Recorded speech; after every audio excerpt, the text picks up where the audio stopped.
night and you wake up to some noises in your apartment.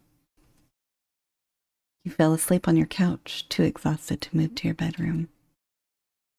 Your head pounds with the ache of decision as you sit up to check whatever was making that noise. You're annoyed, exhausted, and thinking you must be imagining things, but you hear it loud and clear. You sit still, vigilant of the noise of the rattling doorknob. An intruder? The alarm you set up should have gone off if it was. Maybe it's broken, but you're so sure they were brand new. You stand up, approaching the door carefully. The doorknob keeps rattling as you do. You lean in and look through the people. You see a stranger. A stranger with wide eyes look shadowed by flickering light outside. You can't help but feel you've seen them from somewhere. But you can't think of anything with their blank stare pierces through. You're uncomfortable with how they're fixed on the door. Hello? You hold your breath. I've come to ask for help. Will you open the door for me? You stay quiet, aware that the only barrier between you and the stranger is just the door. Do they know you're standing there? Perhaps if you move away slowly. I can feel you. Your heart thrashing against your chest.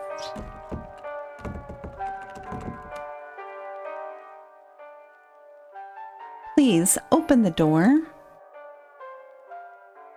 More rattling jolts you, and you try to calm yourself, hoping you won't tremble your words when you start to speak. Why? I need your help. Please open the door. I hear saying please is the magic word. No. The stranger tilts their head. Why not? They sound genuinely curious. I don't let strangers in my home. Oh. The stranger goes quiet. They are staring still. Then, the stranger smiles. You're unsure if you'd call it a smile. It looks as if their mouth stretched into a curve you didn't think was humanly possible. It's far too wide to be a smile. You can see their teeth and gums, the way their face twists to fit that smile. It's far too wide for their face. Will you please open the door now? I hear a friendly smile helps. Your smile is too wide. Oh? The stranger snaps back to their blank stare. Any hint of a smile is gone in an instant. Then how about this? The stranger adjusts their smile. Their face contorted in ways you're unable to describe. Faint sounds of cracking flint you. Their eyes remain wide, unwavering stare. Is this better? Sure. Then will you open the door? The rattling startled you again. You want to look away, to turn back, and maybe then it'll be over. Maybe this was all in a nightmare. But something compels you to stay. If you turn your back now, who knows what dread awaits you if you do? No, I won't. Why not? A million thoughts go through your head. Then you notice something. Their shirt. You recognize that logo from anywhere. Your shirt. I recognize that game. I see in my shirt. The game. The stranger looks as if they're thinking over what you had pointed out.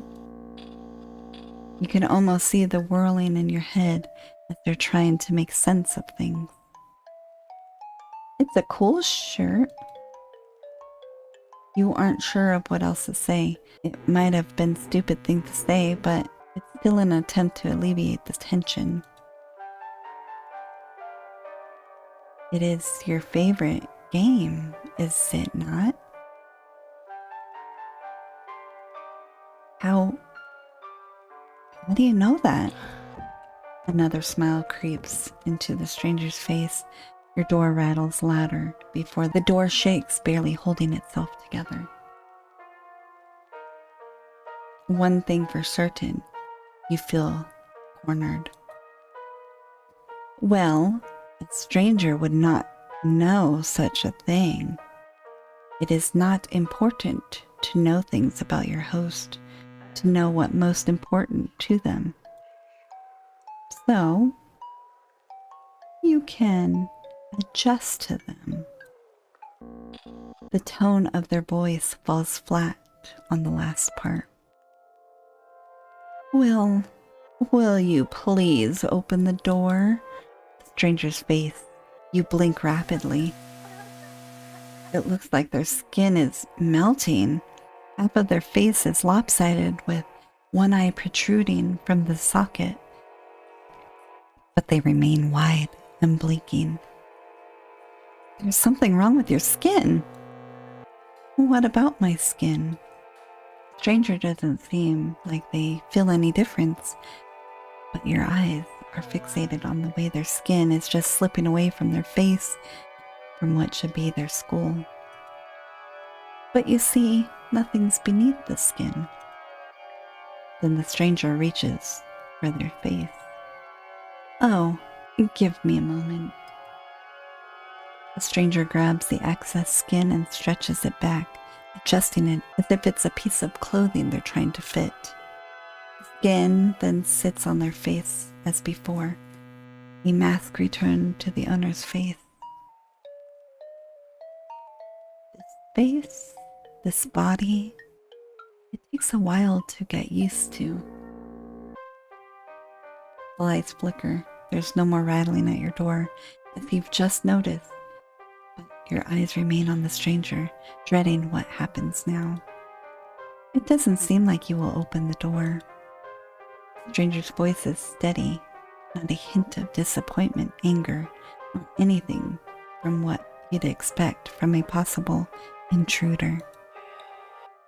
They sound calm. What do you want from me?